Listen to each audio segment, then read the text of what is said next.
Check. I read another book. People are already screaming the second I turn my cameras on. Daniel Green, Breach of Peace. Booktuber on YouTube, very popular. One of, if not the biggest, I think. He wrote a book instead of just reviewing them. Novella in this case, but he has 2 other books that I will read. I started one of them already. The second in this series. Pretty good. Notes and all that, of course.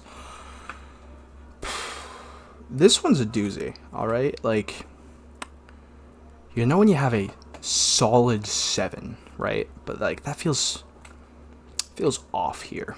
You know, like, out of, the grand scheme of things, I think this is more of a 6. You'd expect at least a 7 from someone so experienced in the book community, specifically not as an author, though. So yeah, just if you're here to just hear a number rating out of 10, it's a 6.5. 6.5 out of 10. It has some pretty annoying, I find, flaws. But I enjoyed it. I really did. Okay. One of my biggest problems with this, other than a spoiler that we aren't going to cover yet, is, how do I put this without sounding pretentious as hell? I would have liked more, right? But like, oh, it's a novella. You're not supposed to have a ton. That's the problem. I felt like certain plot elements weren't given enough time to breathe, right? I'm setting it down on my side table. There's a certain amount of time that is needed to fully capture, let's say, a detective or mystery plot. See, I don't know if you can hear. My camera just froze on that screen. Hopefully that one's fine. I don't know if you can hear my family in the background, but anyway. I read it, and my biggest problem with it was probably, alongside the spoiler that I will not cover yet, a difficulty with pacing. So, it opens up, and this isn't a spoiler, really. Well, okay. If you want to know, this book is a investigative detective drama, or at least that's a big part of it. Like, evidence points to a rebel group trying to stab fear into the very heart of the Empire. Inspector Clyde begins a harrowing hunt for those responsible. But when a larger conspiracy comes to light, she struggles to trust even the officers around her. So that's oh wait, this is Clyde. Sorry, it's hard to do in camera because my camera's mirrored and all that. But Clyde, Samuel, Clyde's husband. That's not really a spoiler, is it? I guess. And then Chapman. Character names. Is that spoilers? Is character name spoilers? I'm gonna say no. Anyway, yeah, they are pretty good characters. They're part of an investigation. I'm not gonna say the investigation yet, but the overall narrative of the book is a investigative story with detectives, essentially, and a police force. So, I think that isn't given enough. It's not given enough attention or weight, especially because there's a really intriguing opening, right? Really good.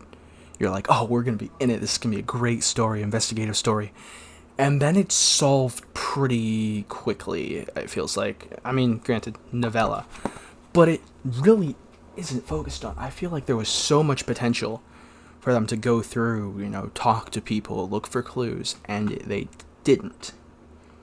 Really. Like, they check out the place, kerfuffles and shenanigans, and then there's your answer. And then there's the big conflict, right?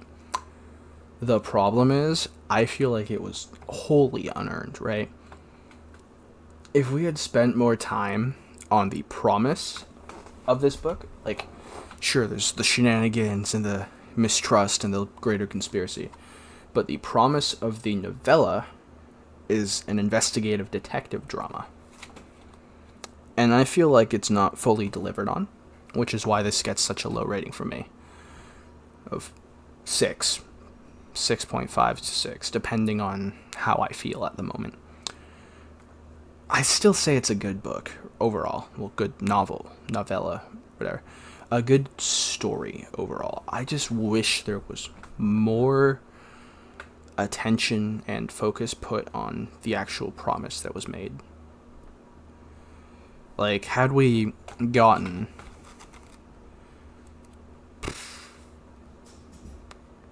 130 pages of mystery instead of, like 50 or whatever it was. Here, let's see.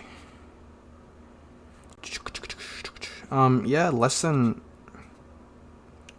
it was certainly less than 100. Yeah. It's not a very long novella. Here, I'm gonna check. It's like just about 133, 34 pages. We have too much of everything else in this. If you wanted to do just a big little drama with conflict, you could have not set up the mystery at the front and not marketed this as a mystery detective drama thing, or thriller, whatever you want to say. But it wasn't, right? Okay, we're going to get into spoilers now. So, if all you wanted to hear was a number rating and the justification, 6 to 6.5, and it's because the overall promise of the book for being a detective drama wasn't delivered upon as well as it should have been. But overall, good story, good read. Spoiler time. All of them have left. Okay, so the sludge stuff, like the blood or whatever that's getting pumped into people, I would have liked longer to dwell on what that was and have more people investigating it. The rich family being murdered should have had more time. It shouldn't have just been solved. It should have had a greater narrative going through. And it didn't really. Like, yeah, sure, there's the whole callback and stuff at the end where it's like, yeah, these military guys, they did it. Oh, well, like, it's not that cool now. You completely overshadowed it with everything that happens to our 3 protagonists. These 3 people on the cover. Everything that happens to them, in the end, it's like, who cares? Who cares about the initial mystery now? And the problem is, that takes away from your book's promise, your initial, here's what this book delivers, this is why you should read it. If you said this book is a tragedy story that has detective elements, then sure. No, it's a detective drama with, like, inner turmoil and struggles with a larger conspiracy. Now let's talk about death, alright, like character death. It's not as impactful as it should be at times in this book, and it is too impactful at other times, right? So emphasis being placed on, the relationship that Clyd has with her husband, Samuel. It really... There's my mother sneezing. It really wasn't anything remarkable. So, there's a lot of dramatic tension for the final conflicts in the book, where Daniel says, their last kiss, it's their last case, and all that stuff, right? Okay. So there was a lot of emphasis placed, like foreshadowing-wise, on it's going to be their last case together. Something's going to happen. They're going to be done for some reason, right? Heavily implying one of the two is going to die. Another heavy spoiler. Samuel. He dies. You know who else dies? Chapman. You know who's probably going to die? Clyd in the next book. That's... Whew, she's been captured and all that by the end of the book. So, and she's very, very rough shape. But the relationship as a whole really isn't well established. There's these little things, and it's like, yeah, sure, we can tell that they're together, they love each other, whatever. The problem is that you really don't care. Like, Samuel gets so little attention as a character beyond being hot-headed and madly in love with his wife. Like, okay, cool. He's a good detective, but he's not as good. But he's more follows the rules. Yeah, sure. Cool, cool, cool. Now, anyways, he's dead. Okay, cool. I cared more about Chapman, and he's the bad guy in the trio. He's the one that they don't like. He doesn't get along with anyone. He's kind of a douchebag, they say. Well, it's not in those exact words, but it's implied that he's the douchebag. So, my problem with all that is, he gets so much character development in so little time that you know he's gonna die, right? It's given. It's a given.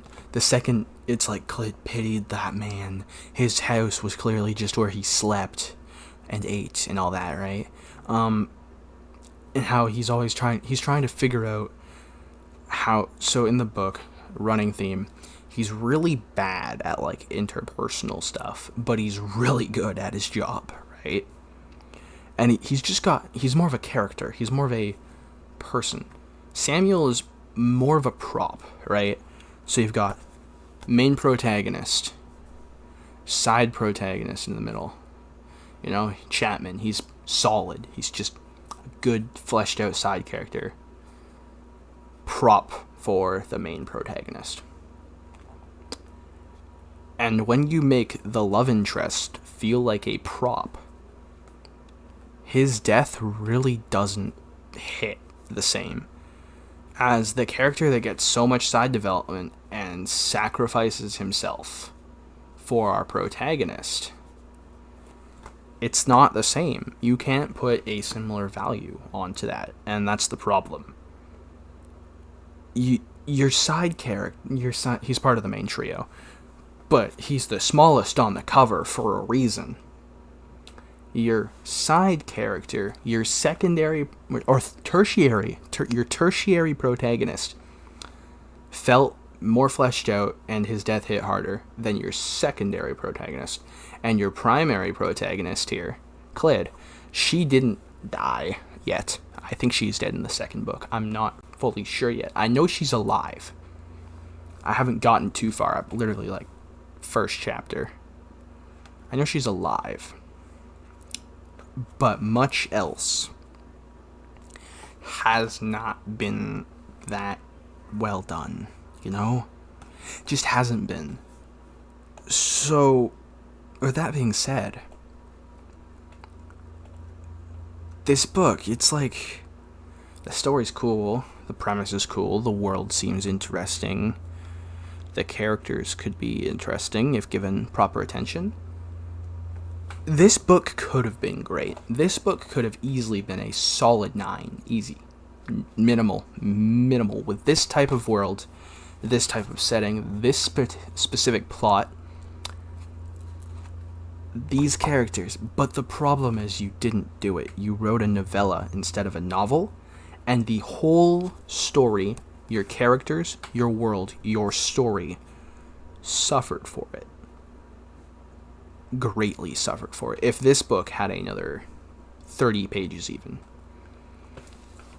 we could be having none of these problems. It could have been like, we gave it another 15 for the investigation, another, 10 for Samuel, another 5 for the relationships between the trio, and it probably would have fixed most of the problems I have with this. But you didn't do it. You didn't write that 30 pages. And I know 30 pages is a lot, alright? It is. It really is. I've been there. I don't release any of my works, but I've done it. And it is hard. And it takes effort. My problem is, you didn't do that. Alright? You didn't. You put so much thought into it all. And then you didn't give yourself the space and room to breathe, to let your story breathe, to let your characters be your characters, to let the plot progress. The investigation, that promise I was talking about, it didn't happen. And that makes me mad. Because it could have been such a good book, man. It could have been so good. Your video where you talk about the process of writing a book, you're at novella length. Maybe it should just be a novella. I feel like that's what you did when you made this novella, right? I feel like this was intended to be a full-length novel. And then you just condensed it because you realized novella length is pretty darn easy to hit in comparison.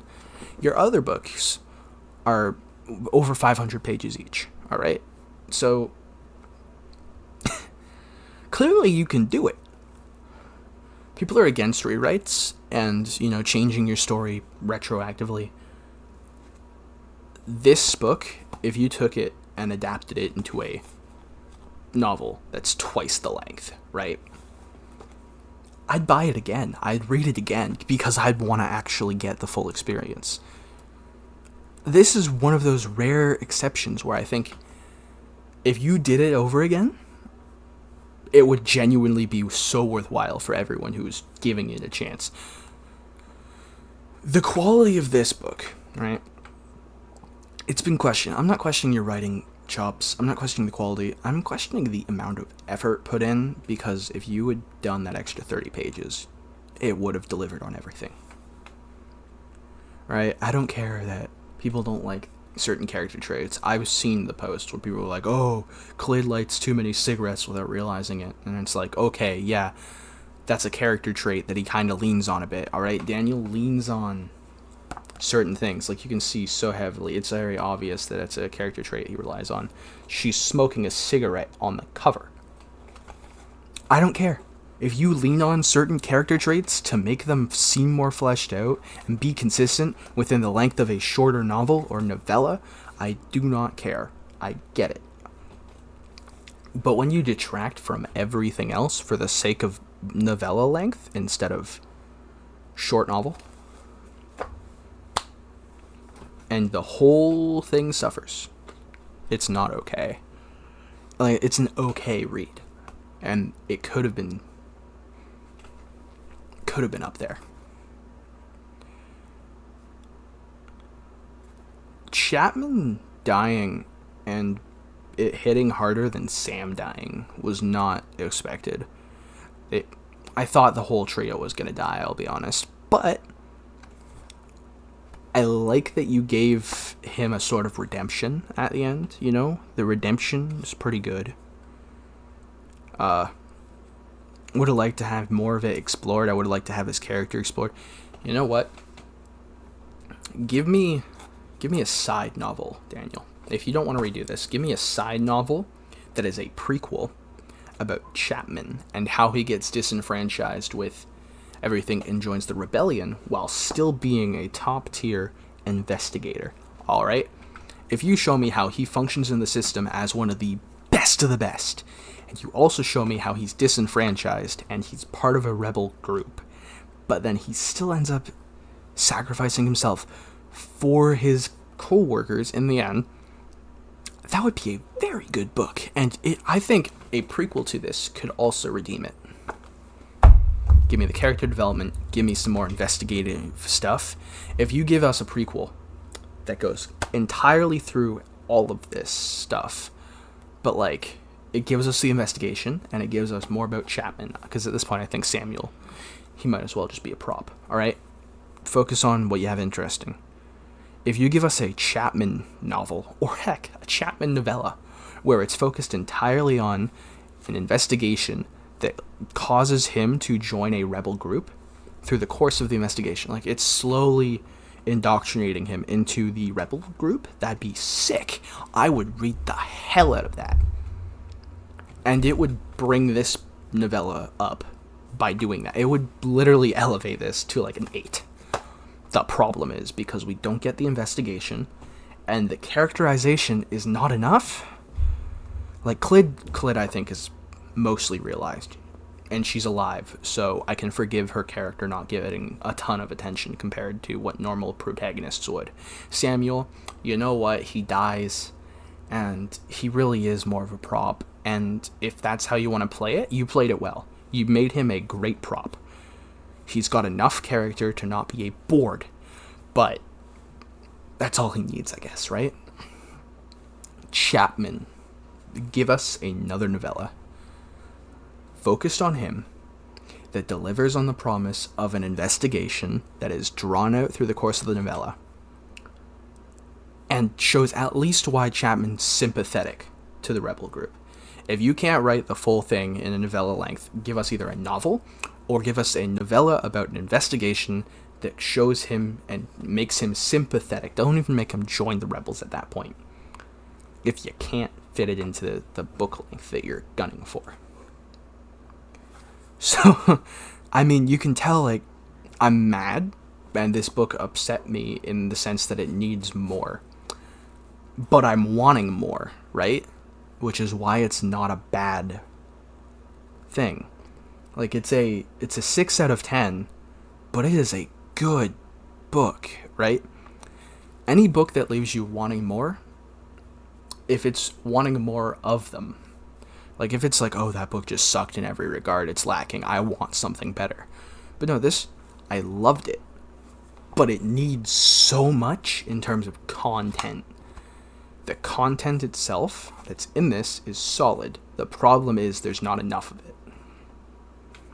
It's just a novella. It's only 130 something pages. Yeah, that's the problem. The problem is its length. It doesn't have enough. Give me a Chapman novella. That's all I have to say.